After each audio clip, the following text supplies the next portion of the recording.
Hello, hello, bienvenue dans cette vidéo double présentation. Alors, pourquoi double?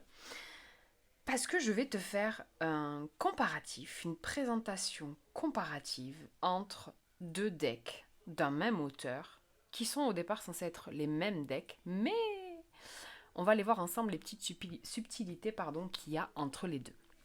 Et ces deux jeux, ce sont les deux versions du Ethereal Vision Tarot de Matt Hughes. Donc on a la première version que j'ai en français et la Luna édition que j'ai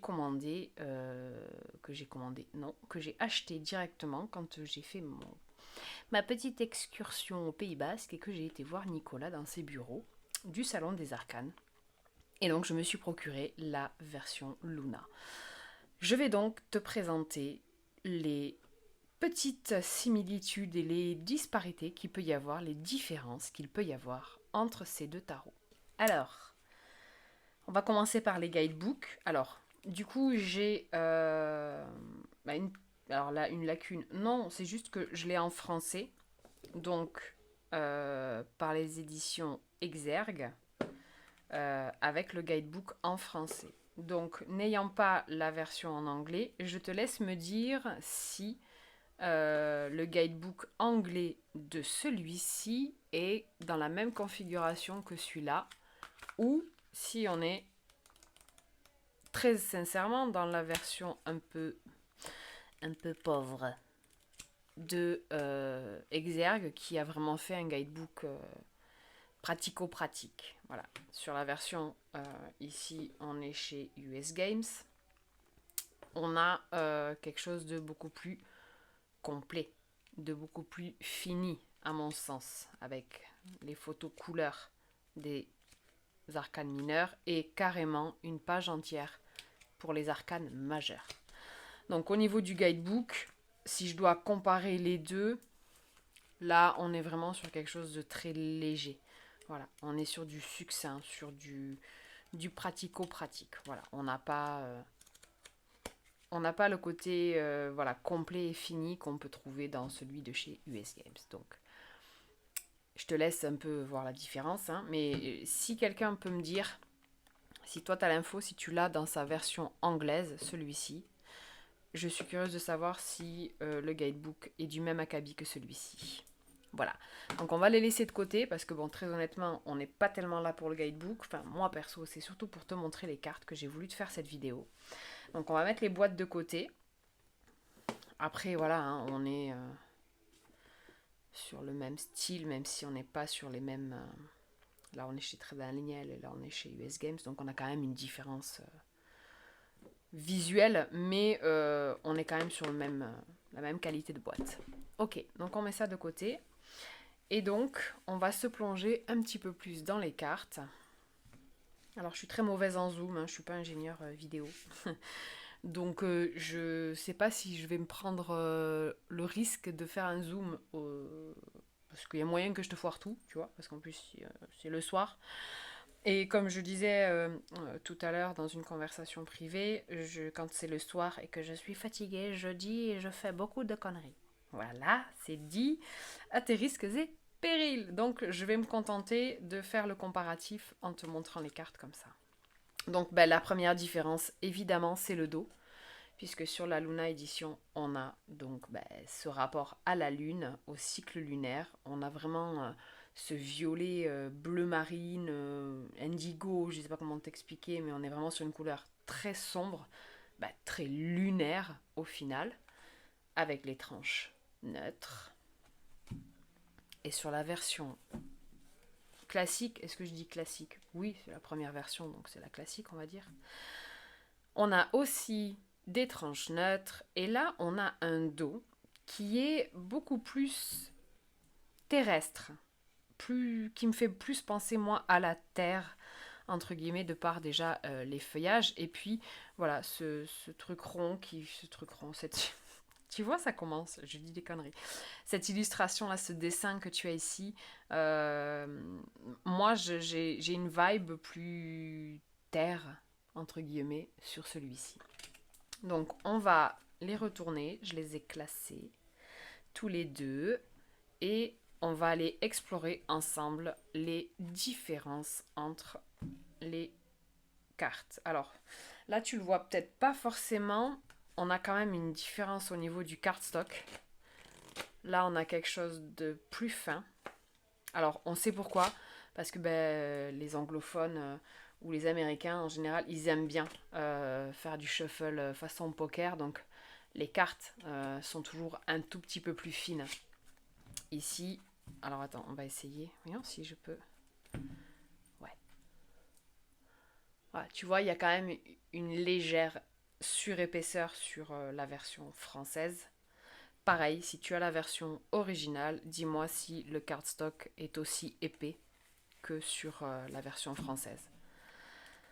Allez, on va commencer notre voyage dans le Ethereal Vision Tarot et ses deux versions avec le fou.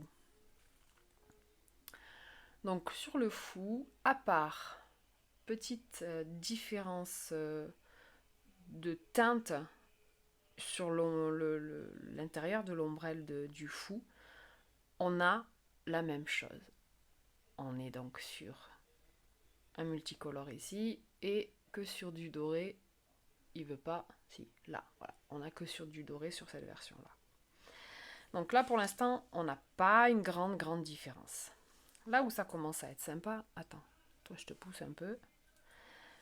On a ici, dès la deuxième carte, on a déjà une différence sur la représentation du magicien. Une femme d'un côté, un homme de l'autre. Elles sont aussi sympas l'une que l'autre. Et au début, je m'étais dit, ouais, le Luna est vachement plus sympa, je vais me débarrasser du premier. Et en fait, comme très souvent, quand il est question pour moi de me débarrasser d'un jeu, c'est compliqué, enfin me débarrasser, de l'inviter à aller découvrir un autre foyer, puisque ça connecte plus avec moi. Là, en fait, j'y ai vu, à les manipuler tous les deux ensemble, j'y ai vu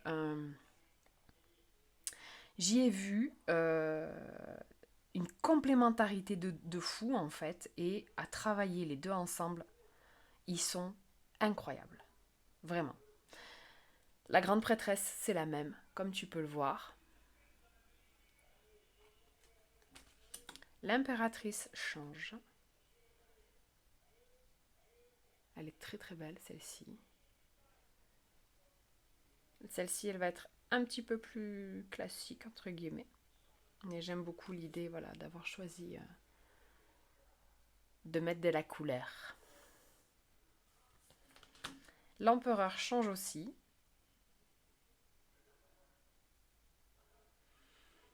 Voilà. Donc là, tu vois, je sais pas si tu... Oui, tu la vois. On voit la croix d'encre apposée là sur sa manche. Sur cette version-là, la croix d'encre, il la tient dans la main. Alors je suppose, parce qu'on a quand même bien... Voilà. On a quand même bien la forme, tu vois. Donc deux empereurs très différents. Donc il a gardé le signe du bélier ici en bas. Et il a abandonné les deux en face là-haut. Donc voilà pour les différences entre les deux empereurs. Tu vois, là, c'est un parti pris du coup de représenter là le hiérophante sans personnage. Alors sans personnage, ils sont là, mais ce que tu vois de prime abord, c'est cette étoile là, avec cette fumée, ce côté vaporeux, Moi, j'y ai vu vraiment le potentiel du coup, avec ces deux jeux, à donner une couleur différente à la symbolique de chaque carte, en fait. Quand il y a vraiment des grandes différences entre les deux, il y a vraiment une dynamique, du coup, tu vois, qui change un petit peu entre ce que tu pourrais donner comme interprétation à ce hiérophante-là, comparé à ce que tu donnerais à celui-là. Dis-moi si ça te fait pareil, mais moi c'est vraiment ce que ça m'a fait et c'est pour cette raison que du coup j'ai décidé de garder les deux et de les faire bosser ensemble. Un côté ombre et un côté lumière. Vraiment j'y ai vu cette dynamique grave sortir en fait de à la fois de leur similarité, mais de leur différence à tous les deux. Donc voilà pour le hiérophant. Les amoureux, il n'y a rien qui a changé sur ces cartes-là. Le chariot,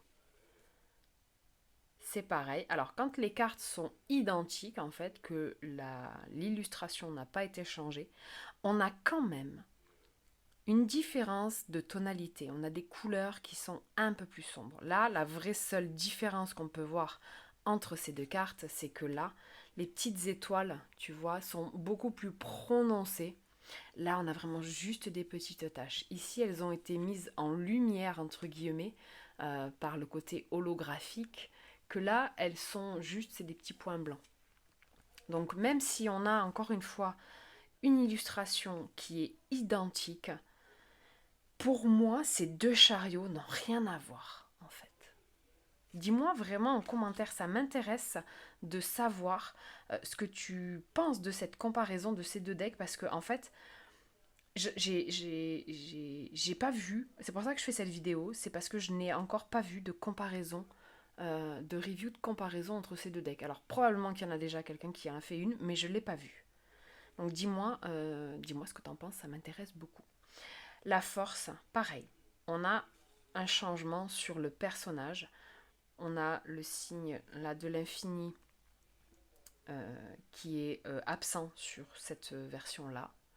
Et on a, tu vois, les lions, ils ont été changés de côté. Donc on a vraiment quand même, encore une fois, pour moi, il y a deux vibrations très différentes. L'égrégore de ces cartes, je trouve, change complètement en fait. Là, c'est pareil. L'ermite, en vrai, tu vas me dire, mais c'est le même dessin.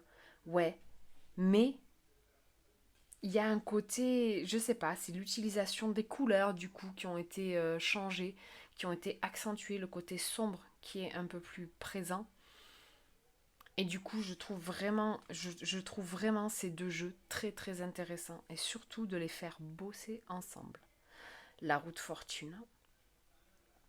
Donc là, il n'y a vraiment pas beaucoup de différence, encore une fois, si ce n'est le côté sombre de l'intérieur là de la capuche qui a été accentué. La justice. Pareil, moi j'ai deux vibrations de justice complètement différentes. Vraiment. Je ne vais pas passer trop longtemps non plus sur chaque carte parce que le but c'est de te présenter toutes ces différences sans pour autant y passer 3 jours et demi et te biaiser avec mes ressentis. Mais voilà, pareil pour ce pendu, tu vois, on a juste des couleurs qui changent, mais la structure de la carte et l'illustration sont vraiment les mêmes. La mort, alors je pense que c'est une de mes morts préférées. Voilà, la carte de la mort. Quand j'achète un jeu, je regarde 4 cartes, 4-5 cartes. Je regarde le magicien, je regarde la grande prêtresse, je regarde la justice et je regarde... pardon, la justice. Je regarde la mort et je regarde le diable. C'est vraiment ces cartes-là que je regarde le plus. Après, il y a 2-3 mineurs aussi que j'aime beaucoup, que je regarde. Euh, et une la carte avec laquelle j'ai le plus de mal dans le tarot, c'est le 5 de denier. Et je regarde aussi le 5 de denier. Voilà. Parce que je suis un peu maso, peut-être. Mais je trouve que c'est important aussi de se confronter aux cartes avec lesquelles on a le plus de difficultés. Donc la mort, tempérance. Pareil, on a toujours cette idée voilà, de similitude, mais avec voilà, une aura qui est vraiment différente. Le diable. Là, on a juste la tonalité du coup qui change aussi. La tour. Ce qui est intéressant dans cette tour, c'est que le visage de l'édition Luna est en surbrillance holographique, que dans celui-ci, le masque est blanc. À toi d'interpréter. L'étoile. J'ai un gros coup de cœur pour cette carte de l'étoile. Tu vois, avec ses yeux ouverts mais blancs. je l'ai trouvée très percutante. Mais encore une fois, on a une vibration, mais complètement différente en fait. Et je trouve, je me répète, ouais, je sais. Mais euh, ça donne vraiment une vibration différente à chaque carte. La lune, le soleil, pareil, on a le même dessin. Le jugement, c'est le même aussi. Le monde. Perso, j'ai un coup de cœur pour ce monde-là. Dis-moi. Dis-moi ce que t'en penses. Vraiment, j'ai besoin de retour. J'ai besoin de savoir ce que vous pensez, ce que tu penses là des différences d'illustration, les partis pris au niveau des tons, des illustrations. Ça m'intéresse énormément. Le puits, donc là on est sur les 2 cartes supplémentaires du jeu. La 22, la 23, pardon, j'ai eu un petit ok. Et si tu l'avais pas entendu, je me suis grillée toute seule. Pareil, là, l'artiste... Alors, moi, ça c'est pareil, c'est perso, ça n'engage que moi. Les cartes supplémentaires, pour moi, un tarot, il a 78 cartes. Donc, dès qu'il y en a davantage, ça me perturbe, en fait. Tu vois, donc les cartes en plus, ben, je m'en sers pas. Je tire pas avec. Voilà, je les mets de côté, mais je tire pas avec. Mais c'est bien d'en avoir. C'est la meuf, toujours plus. Elle s'en sert pas, mais c'est pas grave. L'artiste. Allez, on passe à la suite des bâtons. Donc là, sur les mineurs, je risque de te les passer un tout petit peu plus vite parce qu'on a quand même une grande majorité de cartes qui sont identiques. Donc l'as de bâton, le 2, le 3. Donc là, pareil, on a juste la couleur du tissu qui change. Le 4, le 5, le 6,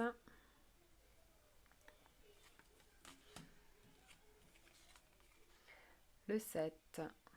Donc tu vois, toutes celles-là, elles sont identiques et on arrive sur une différence assez impressionnante puisqu'on a le 8 de bâton classique, hein, vraiment tiré du Rider-Waite.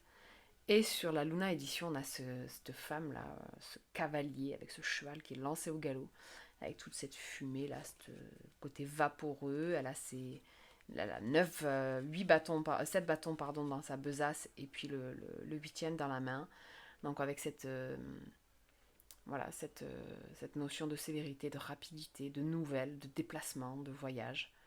Donc là, voilà, on a vraiment 2 cartes complètement différentes pour le coup. Le 9 de bâton. Le 10 qui lui aussi est identique. Le valet.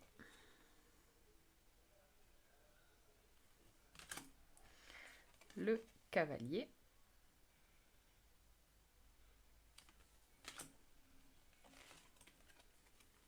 La reine.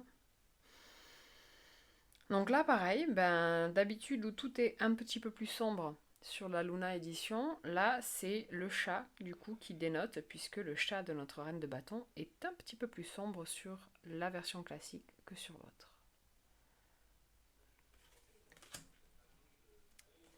Le roi. Et on passe au pentacle. Donc là, pareil, même carte. Le 2 aussi.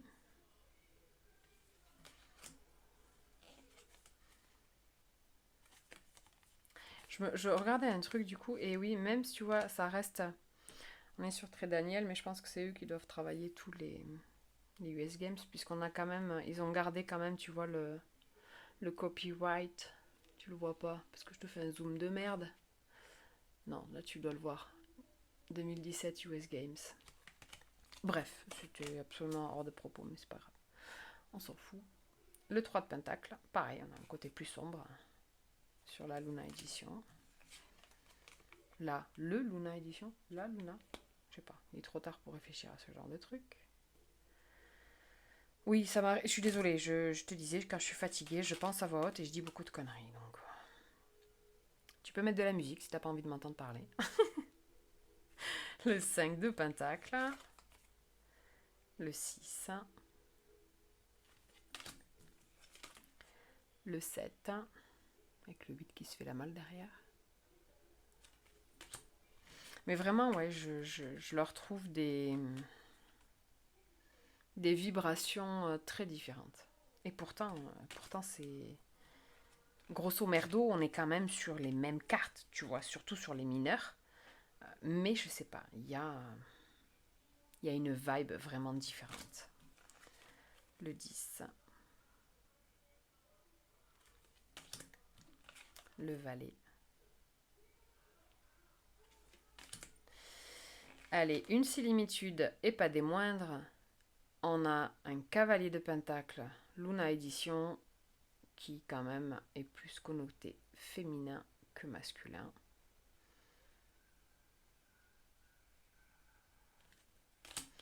La reine, elle est la même. Le roi aussi. Les coupes.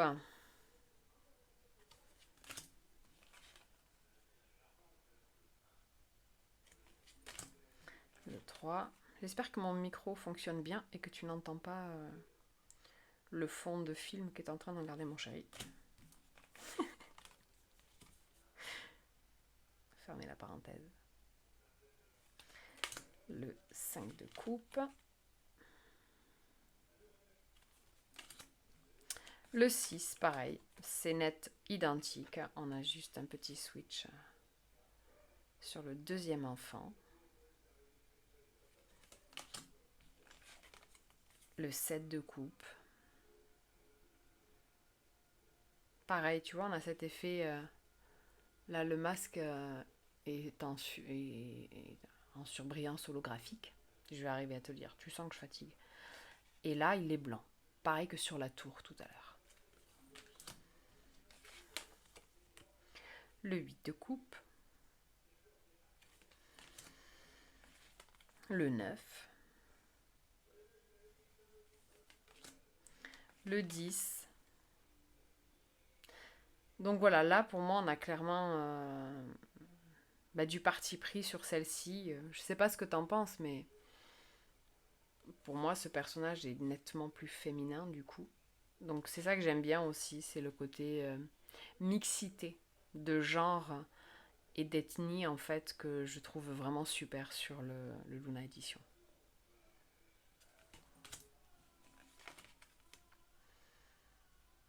Le valet de coupe. Le cavalier de coupe.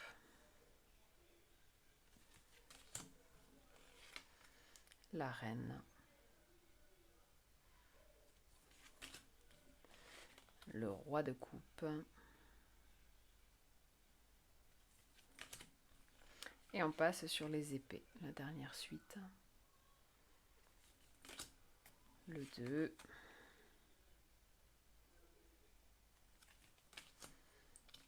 Le 3, où là le rouge du cœur est vraiment vraiment accentué. Mais sinon c'est la même.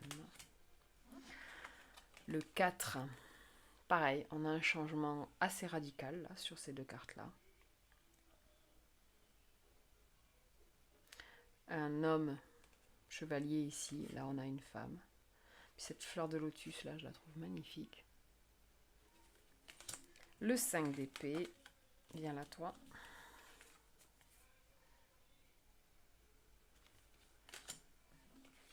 Le 6.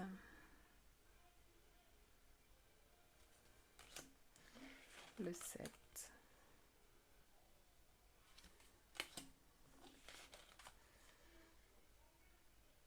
Le 8. Le 9.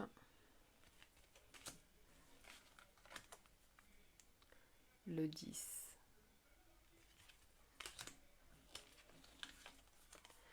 Le valet.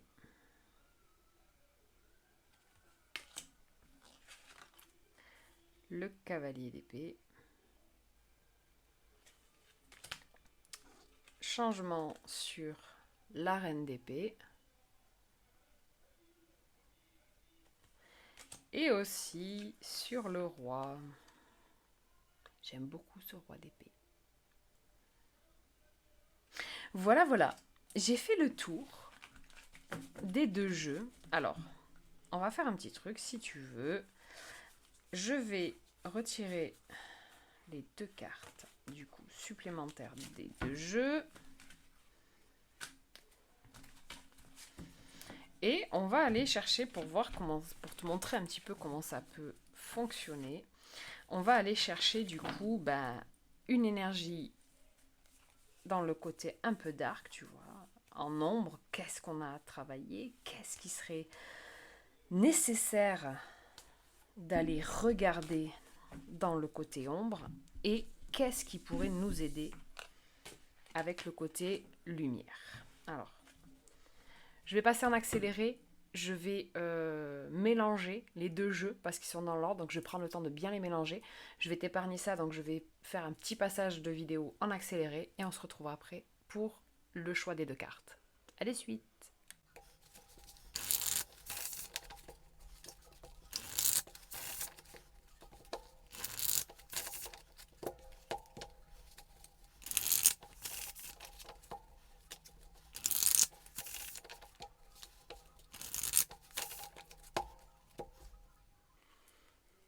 Allez, c'est mélangé. Je vais rallumer ma bougie parce que tu as vu, le brassage était trop fort. Et je me suis éteint ma bougie. Alors, on rallume. Et c'est parti. Allez, on va demander une carte sur cette version-là pour demander qu'est-ce qui serait bon d'aller explorer dans notre ombre. Ok, ok. Bon, ça c'est pas fait attendre. Ouh, tu vois? Le 10 d'épée. Ce qui serait intéressant, 6 de coupe au dos, ce qui serait intéressant d'aller regarder ici avec ce 10 d'épée, c'est quels sont les événements que tu as pu vivre qui te donnent l'impression, parce qu'on est quand même dans les épées, on est dans du mental. Donc pour moi, un 10 d'épée, oui, ok, t'es à terre, t'en as plein le dos, t'as vraiment été trahi, t'as été assailli par... Voilà, on t'a vraiment fait des coups de pas cool, hein. Mais ça reste ta perception des choses et comment toi tu as perçu ce qui a été fait. Donc, la question que je vais te poser avec cette carte-là, c'est dans ton ombre à travailler, c'est quoi? C'est de porter peut-être un regard différent sur ce qui, dans le passé, tu as pu percevoir comme de la haute trahison, en fait. Mais qui, pour autant,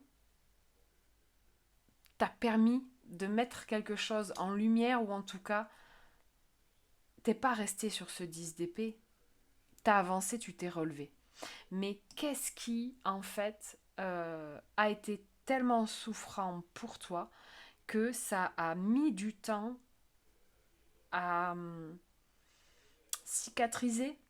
Mais ça vient de loin, je pense, parce qu'on a quand même la carte du 6 de coupe au dos du paquet, donc ça me fait quand même penser que c'est quelque chose qui est loin derrière toi, mais qui a encore quand même beaucoup d'impact sur ta façon de réagir aujourd'hui et de reconnaître des situations dans lesquelles tu es aujourd'hui qui te font penser à cet état-là,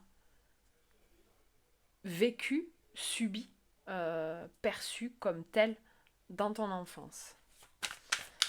Allez, maintenant, on va regarder qu'est-ce que tu as en force, qu'est-ce que tu peux utiliser pour travailler et sortir de ça et pour pas que ça continue à t'emmerder en fait.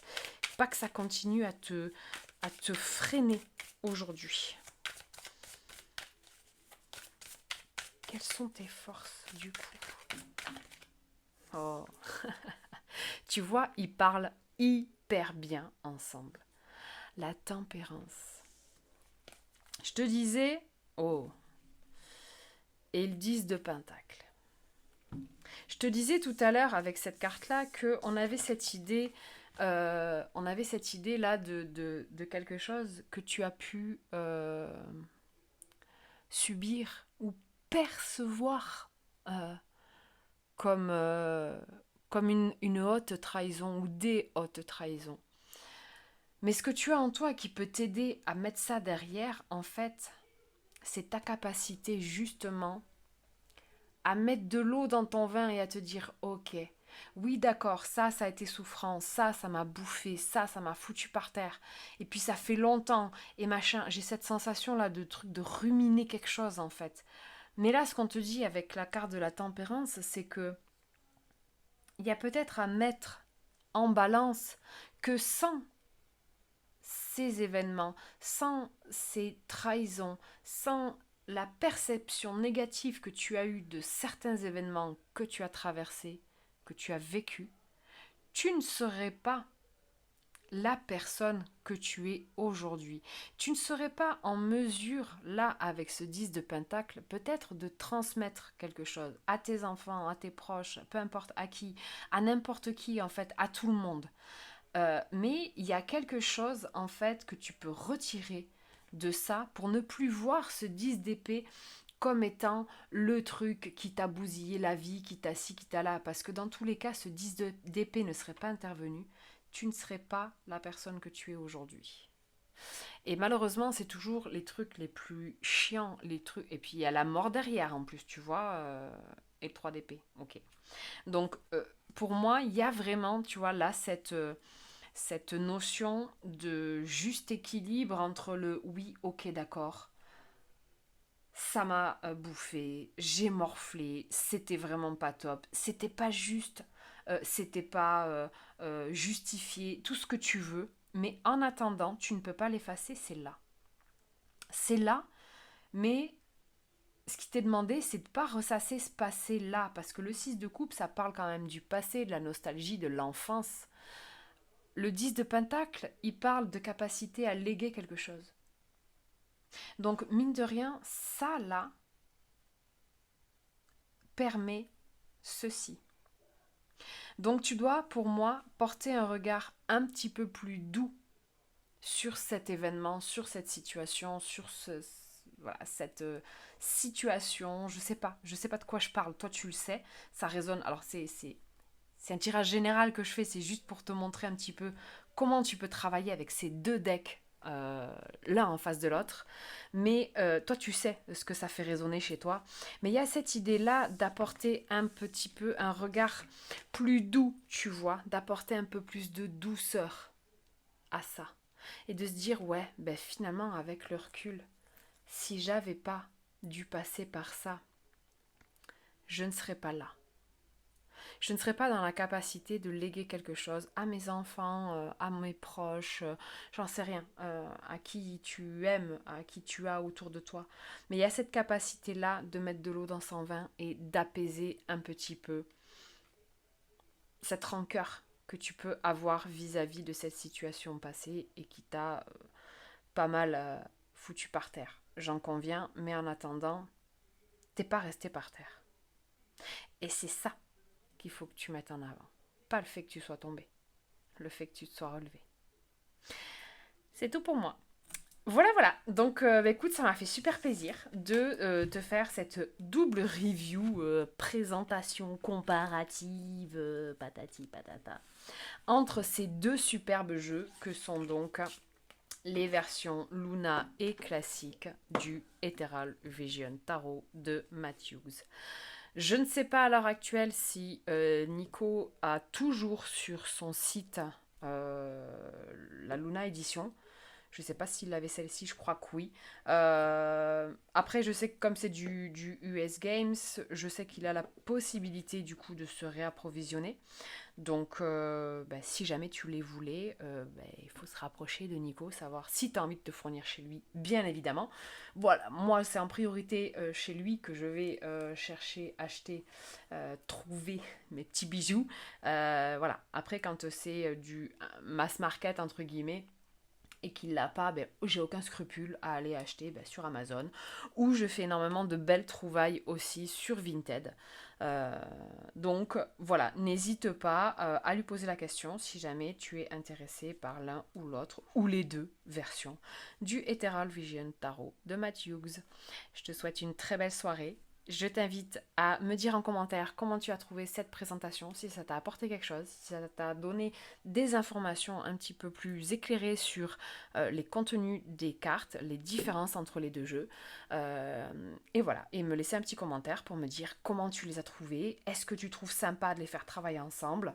Voilà, donne-moi un petit peu tes impressions, j'ai hâte de te lire en commentaire. Un petit pouce pour me dire que tu as aimé, n'hésite pas à partager cette vidéo et à t'abonner à la chaîne si ce n'est pas déjà fait ou à me suivre sur mon compte Tarot de l'Ombre sur Instagram.